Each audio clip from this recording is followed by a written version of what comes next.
near the quiet of the dawn, you're the first to rise. With a wagon and wine, you light up the skies. Bars on the window, the world outside awaits. A four-legged friend with a heart that never breaks. Погледнете го ова. Ова ми е паркингот пред зграда. Погледнете. Погледнете што е. Дури е тука затворен пролазот до зграда, не дај Боже, стари како шима у зградава, ќе му се случи на некој. Гледате, брза помош нема кај да влезе тамо да го собере човекот. Погледнете што е. И ова е вака со години. Значи тука паркираат од геодетски, од катастар, од околни згради, од сегде. Нашите колеги паркираме на 50 метри од тука по уличкиве. Мислам, стварно е ужасно. Затоа апелирам општина Карпаш да дојде овдека, значи ова е партизанска 81 зграда и 83 се тука, тоест 87, да. И да ни го реши проблемот, нека стае рампа, што знам, нека стае појма, неам ке си плаќаме паркинг, само ова е више неиздржливо. Значи, стварно имаме голем проблем со паркирањето со возило овдека. Значи, уште еднаш ги замолувам општина Карпаш да изнајдат веднаш решение за нас. Толку. Исто така црно ни се пише и во градежништвото. Таму установите нема да поевтинат, да се разбереме, напротив, ќе поскапат. Градежната мафија во спрега со политичката има толку многу пари украдени од државава што мора да ги стават во бел бизнис кој воопшто не е контролиран со потекло на имот, како што ни беа примерите со купување на трговски центар од познатиот нели внук овој Петардава на Чичкоали што е. Каде што пари од некакви бизнисмени кои не се проверуваат, влегуваат, па кредити се пријавуваат, па потоа ни 10% од сумата не ја покриваат и така натаму и така наваму. Токму од тие причини, од таа причина ќе се гради ненормално за да може тие пари да се обелат комплет. Затоа и не ги интересира продажбата, затоа што се украдени пари или пари од тендери и нелегална трговија со дрога. Туку само ги интересира обелување на истите, како да ги обели.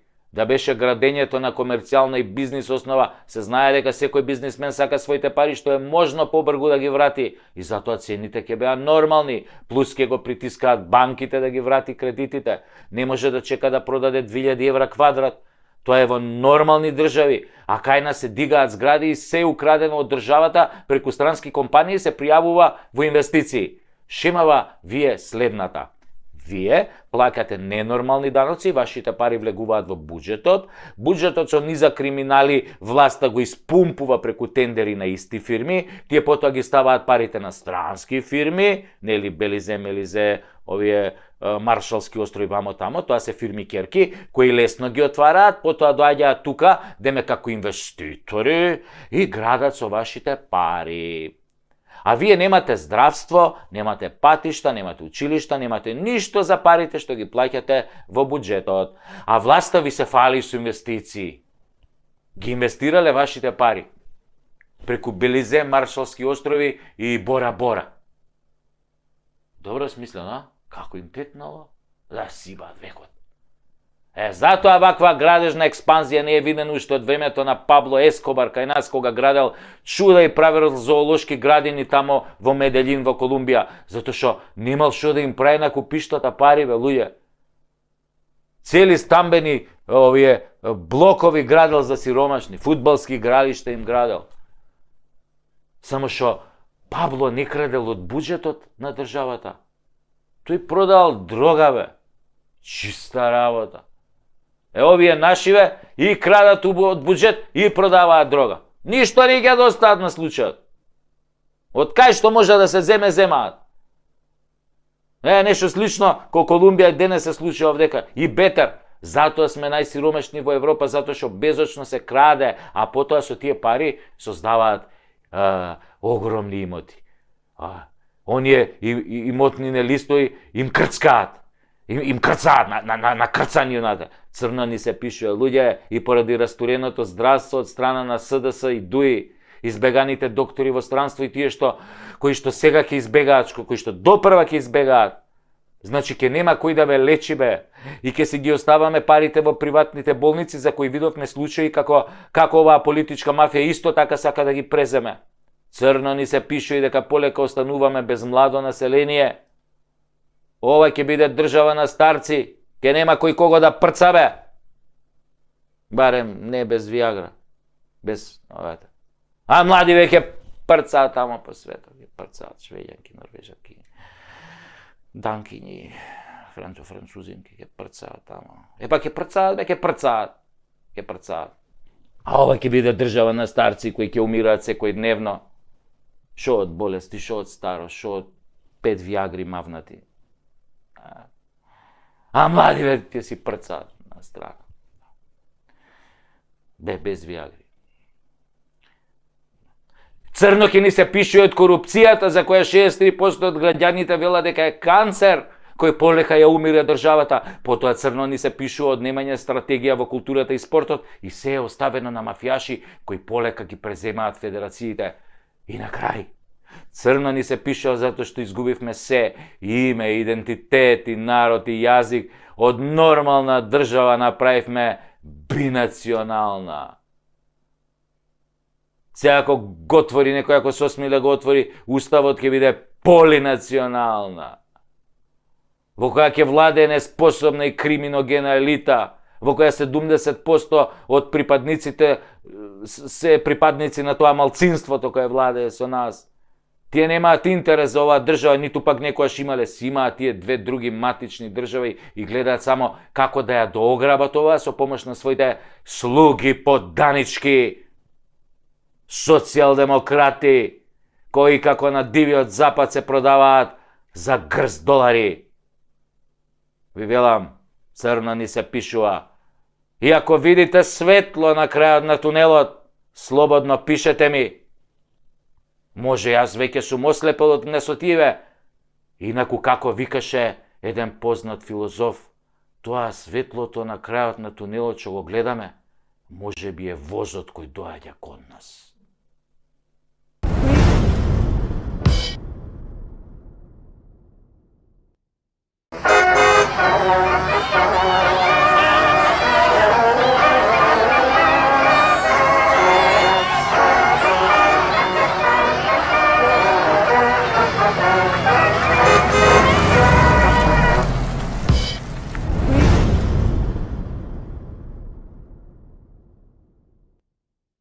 Ако македонизмот е штетен и лош, и ако оваа држава треба за се да го слуша калето, тогаш не ни треба ни да имаме држава. Пред некој ден го гледав филмот што го снимаше актерот Шон Пен за време на почетокот на конфликтот Русија-Украина наречен Суперсила.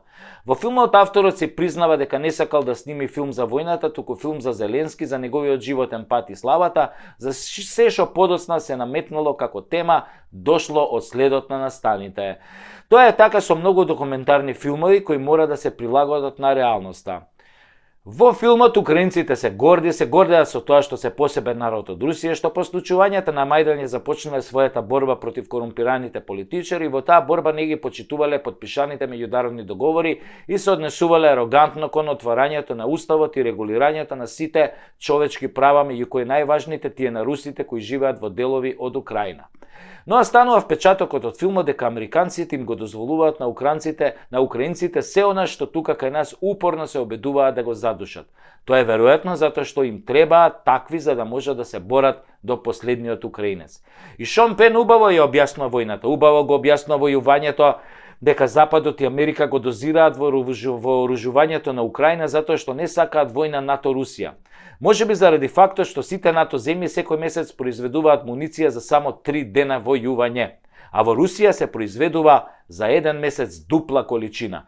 Дека Украина не може да биде членка на НАТО е јасно веќе како бел ден, но затоа слава на Украина и разни борбени песни што тие ги кажуваат за дигање на моралот и вложување во армијата под велот на демократизацијата и борба против проруските олигарси се форсирала значи од 2015 година, значи тоа не е приказно од 2022.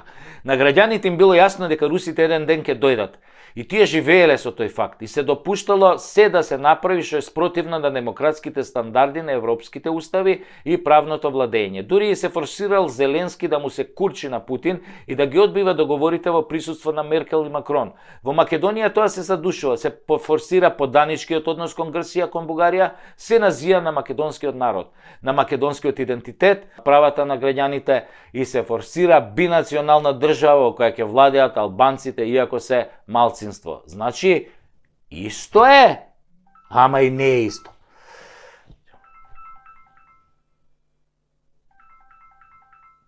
Путин.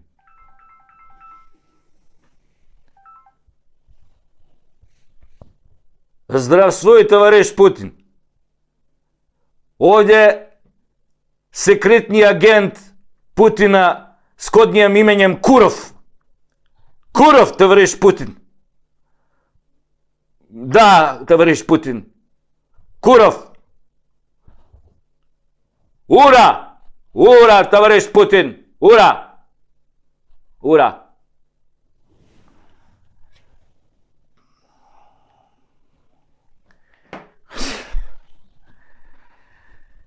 Путин ме бара. Да, мене, како што слушнавте, тајното име ми е Куров. Како руски разузнавач, нели? Ме бара, ке ме чека после кола, ке ме носат на аеродром. У Москва треба да јаваме поларни мечки утре. И така, без мене не му е кеф да јава мечка. Него, кај застанавме? Најважно е дека се форсираат тие кои се партнери на Калето и другите земји. И ним им се дава се. Цела моќ да создаваат систем од суди и обвинители, да цицаат пари од буџетот, да купуваат имот. Додека во Украина проруските олигарси се на политички одстрел пред војната, во Македонија албанските националисти и олигарси се форсираат да станат помоćни и побогати. Се тоа низ призмата на неказнивост и политичка поддршка многу слично како во Украина.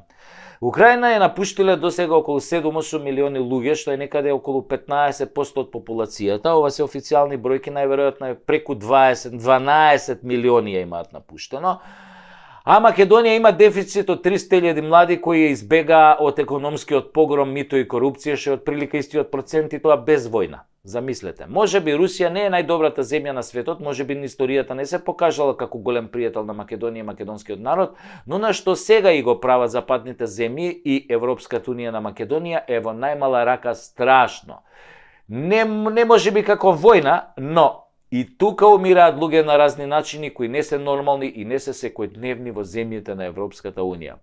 Само видете што се протна со европско знаменце, што се случува со квази автопатите, каде се плаќаат милиарди евра, врбување на домашни предавници за грз долари од страна на Западот, лажни ветувања за членство во Унијата за да се случи апсурдот дека на Украина, на земја во војна, која што ја губи војната, разрушена, без 25% од своја територија и дадоа почеток за преговори. Замислете, на Украина и дадоа почеток за преговори со Европската унија. Какви се тоа двојни стандарди? Каква е тоа космичка дволичност, лицемерие? И форсираат тука албанско политичко крило да ја растура полека земјата. Тоа многу кажува за ова дволично однесување. И само се повторува европски вредности. Ми се гади веќе и од сатирата на таа тема. Едноставно се одвратни. Но не само кон овој народ. Многу примери има за жални светот, двојни аршини во 21. век, цивилизацијски вредности, развиена демократија, европска демократија, западна демократија, слобода и правда. А во Газа се случува геноцид. Преку 15.000 мртви деца за неколку месеци. Деца само. Европски права, слобода и правда. Курот на Магареново зоолошка. Оне што е мој комшија на лавот. Да му го опрам.